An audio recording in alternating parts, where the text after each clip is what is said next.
Mother milk produce చేయలేని పరిస్థితుల్లో formula milk కంపల్సరీగా తప్ప ఇంకొక ఆప్షన్ లేదు. తల్లి పాలు అనేవి బిడ్డకి బెస్ట్, అసలు డిస్కషనే లేదు. హస్బెండ్ అండ్ వైఫ్ జాబ్ చేయాల్సి రావడంతో చిన్న పిల్లల్ని బిజీగా ఉంచడానికి స్క్రీన్ టైం అనేది కామన్ అయిపోయింది మ్యామ్. ఫస్ట్ మీ పిల్లలు కనే ముందు ప్లాన్ చేసుకోండి, నేను టైం ఇవ్వగలనా లేదా.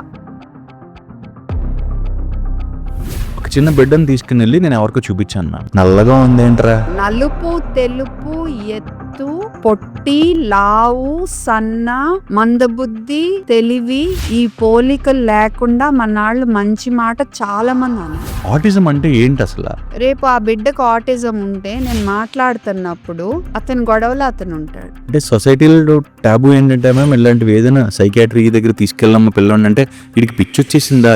మన సమాజంలో కొంచెం సెన్సిటివ్నెస్ పెరగాలి, వేరే వాళ్ళని చూసే దృక్పథం మారాలి. ఒక అబ్బాయి కానీ అమ్మాయి కానీ వాళ్ళ సెక్షువాలిటీని వాళ్ళు ఎక్స్ప్లోర్ చేసుకునే పరిస్థితి ఉంటుంది. రెండు బాడీ న్యాచురల్ గా వచ్చే మార్పులు ఉంటాయి. ఇప్పుడు ఈ అబ్బాయిలకి నేను అట్రాక్ట్ అవుతున్నానమ్మా అని చెప్పగలిగే ధైర్యం ఆ అబ్బాయికి ఉండాలి. అంటే ఆ పేరెంట్స్ పెంపకంలో అంత ఫ్రీడమ్ ఉండాలి. చిన్నపిల్లలు సడన్ గా ఫిట్స్ వచ్చేయడం, పేరెంట్స్ పానిక్ అయిపోవడం, రాంగ్ హ్యాండ్లింగ్ చేయడం, దీని మీద మీరు ఒక ఎక్స్పర్ట్ ఒపీనియన్ చెప్పండి మేడం. వీళ్ళని ఇమీడియట్ గా మనం ఎలా సేవ్ చేసుకోవాలి?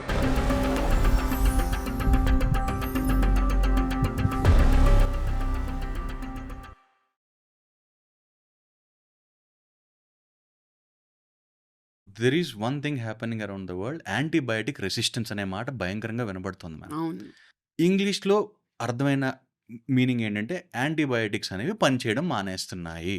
ఒక ఆర్టికల్ చూశాను మ్యామ్. అసలు ఏంటి ఇది అంటే 2003, 2010 తర్వాత కొత్త యాంటీబయాటిక్స్ ఏం మార్కెట్లోకి రాలేదు. మనం ఇంకా పాత యాంటీబయాటిక్సే వాడి అవే డిసీజులు మళ్ళీ మళ్ళీ ట్రీట్ చేస్తున్నాం. ఇప్పుడు ఆర్గానిజమ్స్ కూడా ఏట్లకైతే ట్రీట్ చేస్తున్నాం అవి కూడా అవుట్ స్మార్ట్ చేస్తున్నాయి మనల్ని, అందుకని యాంటీబయాటిక్స్ పని చేయట్లేదు అని చాలా సింపుల్ లాంగ్వేజ్లో రాశారు. యాంటీబయాటిక్ రెసిస్టెన్స్ అంటే ఏంటి యాజ్ అన్ ఎక్స్పర్ట్ మీరు చెప్పండి. సెకండ్, ఇది ఎప్పుడు వాడాలి యాంటీబయాటిక్స్? అసలు యాంటీబయాటిక్స్ అంటే క్రిముల్ని అంటే బ్యాక్టీరియా కానీ వైరస్ కానీ ఫంగస్ కానీ వీటినన్నిటినీ చంపేవే. కానీ మన రొటీన్ వాడుకలో ఏమైపోయిందంటే బ్యాక్టీరియాని చంపేవే మనం యాంటీబయాటిక్స్ అంటాం మొదలు పెట్టాము. సో ఇప్పుడు మనం వాటి గురించి మాట్లాడదాం, ఎందుకంటే వాటి అబ్యూస్ మ్యాక్సిమం ఉంది, యాంటీ ఫంగల్ అబ్యూస్ కూడా మ్యాక్సిమం ఉంది ఇప్పుడు క్రీముల రూపేణ. ఓకే, సో ఏఎంఆర్ అంటే యాంటీ మైక్రోబియల్ రెసిస్టెన్స్. అంటే ఈ మైక్రోబ్స్ అంటే కంటికి కనపడని క్రిములు, మైక్రో ఆర్గానిజమ్స్, ఇవి మనం వాడే మందులకి రెసిస్టెంట్ అయిపోయినాయి. అంటే ఈ మందులు వీటి మీద పని చెయ్యట్లేదు. సో ఈ 25 ఏళ్లలో ఈ యాంటీ మైక్రోబియల్ రెసిస్టెన్స్ వల్ల దగ్గర 40 మిలియన్ పీపుల్ చనిపోతారు అని చెప్తున్నారు. మందులు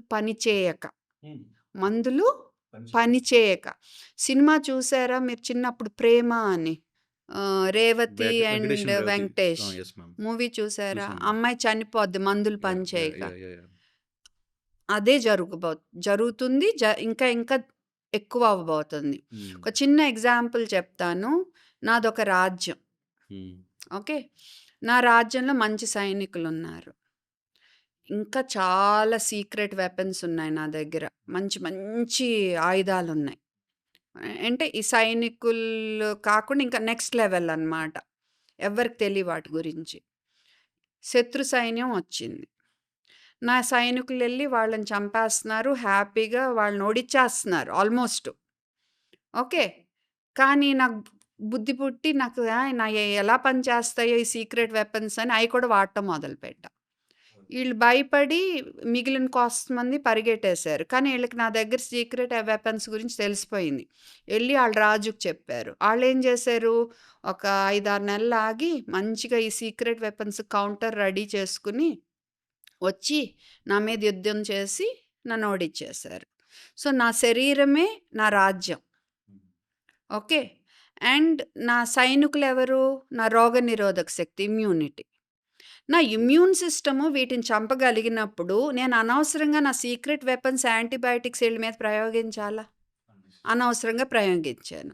వీళ్ళకి తెలిసిపోయింది సీక్రెట్. ఈ బ్యాక్టీరియా ఏం చేసినాయి, కాసేపు రెస్ట్ తీసుకుని కొన్ని రోజులు అయ్యాక ఈ సీక్రెట్ వెపన్స్‌ని ఎలాగ మళ్ళా రివర్స్ చేయాలో రెడీ అయ్యి వచ్చినియి. సో, ఇప్పుడు నేను ఈటి మీద ప్రయోగించినా పని చేయలా. సో, ఇవి నా శరీరాన్ని డిస్ట్రాయ్ చేసేసాయి. చంపేసాయి నన్ను. ఇది జరుగుతుంది. ఇది యాంటీమైక్రోబియల్ రెసిస్టెన్స్ అంటే. సో, ఇది ఇష్టమొచ్చినట్టు ఎవ్వరు పడితే వాళ్ళు. అంటే ఇది ప్రజల్నే తప్పు పట్టాక చాలామంది డాక్టర్స్ ప్రిస్క్రిప్షన్స్‌లో కూడా అనవసరంగా యాంటీబయాటిక్స్ వాడటం జరుగుతుంది. ఇది చాలదన్నట్టు మెడికల్ షాప్‌కెళ్ళగానే దగ్గు, జలుబు అనగానే యాంటీబయాటిక్. ఆర్ఎంపీలు ఆళ్ళైతే ఇంక హై లెవెల్ యాంటీబయాటిక్స్. మామూలు మాలాంటి డాక్టర్లు పోనీ నోటి మందులు రాసినా వాళ్ళైతే ఇంజెక్షన్‌లు ఏకంగా హై లెవెల్. సెఫోపెరజోన్, సల్బాక్టమ్ ఇంజెక్షన్స్, ఇవి కూడా ఇచ్చేస్తున్నారు. మిరోపెనమ్ ఇంజెక్షన్ ఇచ్చేస్తున్నారు. అవి ఏది ఒక డోస్ ఇస్తారు మళ్ళా 2 డోసులు స్టీరాయిడ్ ఇంజెక్షన్. అండ్ ఇంక ఇవన్నీ చూసి ప్రజలేమనుకుంటారు, ఇదే మందు అనుకుని ఇదే ఇచ్చేస్తారు. ఇప్పుడు ఎంత ఘోరంగా ఉందంటే పరిస్థితి, మోషన్స్ అనగానే వెళ్ళి ఓఫ్లాక్సిసిన్, మెట్రోనిడజోల్ కాంబినేషన్ ఇచ్చేస్తున్నారు. ఇన్ని 20 ఏళ్ళు దాటింది నా ప్రాక్టీస్. ఎప్పుడు అక్యూట్ డయేరియాకి, విరోచనాలకి మన మెట్రోనిడజోల్ అనే మందే వాడలేదు. వాడాల్సిన అవసరమే రాదు ఇండియాలో. వెస్టర్న్ కంట్రీస్‌లో ఉంటది. అక్యూట్ అమీబియాసిస్ ఉంటది. మనకు ఉండదు. ఎందుకంటే అమీబా ఎప్పుడు మన పొట్టలో కూర్చొని ఉంటదక్కడ ఇండియాలో. అది మాకు ప్రొఫెసర్ గారు ఎప్పుడో చెప్పారు. ఆ ప్రిన్సిపల్ గుర్తుపెట్టుకుంటా నేను. ఓకే. ఇప్పుడు వరకు ఇన్నేళ్ల ప్రాక్టీస్‌లో నేను వాడలా. అండ్ నాకు చాలా మంచి ప్రాక్టీస్ ఉంది హైదరాబాద్‌లో. ఓకే. వాడపోవటం వల్ల ఎవ్వరికీ నష్టం రాలేదు. ఓకే. కానీ పేరెంట్సే ఎళ్లి ఇచ్చేస్తారిది. ఓకే. అండ్ అజిత్రోమైసిన్ ఎంత మంచి మందది. World health organization classification, aware classification, access, watch, reserve మెడిసిన్స్‌ని, యాంటీబయాటిక్స్‌ని డివైడ్ చేశారు. అందులో ఈ అజిత్రోమైసిన్ అనే వాచ్ అంటే జాగ్రత్తగా అవసరమైనప్పుడు వాడండని. ఓకే. సో, మైకోప్లాజ్మా న్యూమోనియే వీటికి పనిచేస్తదని. Last year mycoplasma pneumonia pneumonia వచ్చినప్పుడు ఇది పనిచేయలా మాకు సగం మందికి. ఎందుకంటే ఎజీ మింగేయటం. మళ్ళీ చంటి పిల్లల్ని తీసుకొస్తారు దగ్గు, జలుబు, జ్వరం అని. నేను క్లియర్‌గా ఇది వైరల్ అమ్మ, అంత ఫస్ట్ ఎయిడ్ అన్నీ చెప్తాను. ఎప్పుడు పారాసెటమాల్ ఇవ్వాలి, ఎప్పుడు ఇవ్వకూడదు ఇవన్నీ చెప్తాను. నాకు ఉంది డాక్టర్, నేను అజిత్రోమైసిన్ వేసుకుంటున్నా అంటారు. అంటే ఇదేమి లాజిక్, నీకొకటి నీ బిడ్డకొకటి ఉండదు కదా ఒకే టైంలో. ఆళ్ళైనా వేసేసుకుంటున్నారు, డాక్టర్స్ అయినా రాసేస్తున్నారు, ఆర్ ఫార్మసీ వాళ్ళైనా ఇచ్చేస్తున్నారు. ఏం లాజిక్? మనం ఎంత అబ్యూజ్ అంటే అంత అబ్యూజ్ జరుగుతుంది. అంటే ఒక్కొక్కసారి అందరం మిస్టేక్స్ చేస్తాము. But diagnosis nobody is always 100% perfect. But ఎక్స్పీరియన్స్‌తో మనం ఇంప్రూవ్ అవుతాము. అండ్ మోర్ ఓవర్ ఇప్పుడు నేను థ్రోట్ స్వాప్ చేయాలి అన్నాననుకో, అదేంటో ఈ డాక్టర్ డబ్బులు సంపాదించటానికి రాసింది అన్నట్టు చూడొద్దు. ఓకే. సో, ఇది చేస్తే ల్యాబ్‌కి పంపిస్తే ఏ క్రిమి ఉందో చూసి దాన్ని బట్టి ఇవ్వటం కరెక్ట్ పద్ధతి. సో, కాపోతే ఇండియాలో పేదరికం ఎక్కువ. సో, అందరూ టెస్టులు చేసుకునే పరిస్థితి ఉండకపోవచ్చు. సో, ఇలాంటి ఆటికి మరి మన దేశంలో గవర్నమెంట్ సెక్టార్‌లో సర్వీసెస్ ఇంప్రూవ్ అవ్వాలి. అండ్ అవగాహన పెంచటం అనేది గవర్నమెంట్ చాలా ఫోకస్ పెట్టాలి. I think nothing can beat raising awareness. Educate చేస్తేనే మనం ఇంప్రూవ్ అవుతాము. అండ్ ఈ ఎడ్యుకేషన్ వల్ల ఎంతో నష్టాన్ని ఆపగలం మనం. ఈ యాంటీమైక్రోబియల్ రెసిస్టెన్స్ కానీ, హాస్పిటలైజేషన్స్ కానీ, హెల్త్ సెక్టార్ మీద యాక్చువల్‌గా ప్రెషర్ తగ్గుద్ది అవేర్‌నెస్ పెంచితే. ఒక క్వెషన్ అడుగుతాను మ్యామ్ హ్మ్. దీంట్లో. ఈ యాంటీబయాటిక్స్ అనేవి ఓవర్ ద కౌంటర్ ఫార్మసీస్‌కెళ్ళి కొనేసుకోవచ్చా అసల? ఫార్మసీలో అమ్మచ్చా అసలు అలాగా? అయ్యో! మీరు ప్రిస్క్రిప్షన్ లేకుండా, అంటే నేను కొనుక్కొని తెచ్చుకోవచ్చన్న విషయం నాకు తెలుసు. Yes. But No, it rules and shouldn't guidelines be మీరు allowed. It shouldn't be allowed. It shouldn't be allowed. How can you decide that your child needs an antibiotic? Yeah. And which antibiotic? Yeah. Which antibiotic? అన్నిటికి ఒకే antibiotic కాదు కదా. ఇప్పుడు throat infection if I'm suspecting ఒక particular germ అనుకో ఒక రకం ఇస్తాను. Urine infection అయితే ఒకటి ఇస్తా. అందులో కూడా నారోయెస్ట్ స్పెక్ట్రమ్ చూస్ చేసుకుని ఇస్తాను నేను. Possible నారోయెస్ట్ spectrum. న్యూమోనియా ఒక రకం న్యూమోనియా సస్పెక్ట్ చేస్తే ఒకటి ఇస్తా. వైరల్ న్యూమోనియా అనుకో, అది కూడా ఇన్ఫ్లుయెన్జా కాదు, ఇంకేం కాదు, ఆర్ఎస్వి వల్ల అనుకో, నా దగ్గర ఏం యాంటీబయాటిక్ ఉంది? Yes ma'am. లేదు. బట్ యాంటీవైరల్ ఉంది దానికి. యాంటీవైరల్ ఉంది. బట్ అందరికీ ఇవ్వము అది. ఓన్లీ హాస్పిటలైజ్డ్ వాళ్ళకి ఒక పర్టిక్యులర్ వేలో ఇస్తాము. ఓకే. సో ఇప్పుడు నాకు యాబ్సెస్ ఉంది, పుండు, చీము, చెగ్గడ్డ. దానికి ఒక రకంగా నేను అప్రోచ్ అవ్వాలి. అండ్ ఎన్ని రోజులు ఇవ్వాలనేది కూడా క్లియర్గా నేను చెప్పాలి. కోర్స్ కంప్లీట్ చేయాలి. ఓకే. ఇప్పుడు యాంటీ ఫంగల్ ఉంది, క్లోట్రైమాజోల్. ఎక్కడున్న క్యాండిడ్ బి అడ్వర్టైజ్మెంట్లు రింగ్ వామ్ వస్తే వాడమని. హౌస్ఫుల్ డ్రగ్ మ్యామ్ అది. ఇప్పుడు అది ఏమవుతుంది, పేరెంట్స్ తెలియక ఈ క్యాండిడ్ బి అనేది పిల్లాడికి ఎక్కడ ర్యాష్ వచ్చినా రాసేస్తున్నారు. ఆ బిలో ఉండే స్టెరాయిడ్ బి అనేది ఎంత స్ట్రాంగ్ స్టెరాయిడ్, అసలు మేము పిల్లల్లో వాడకూడదు.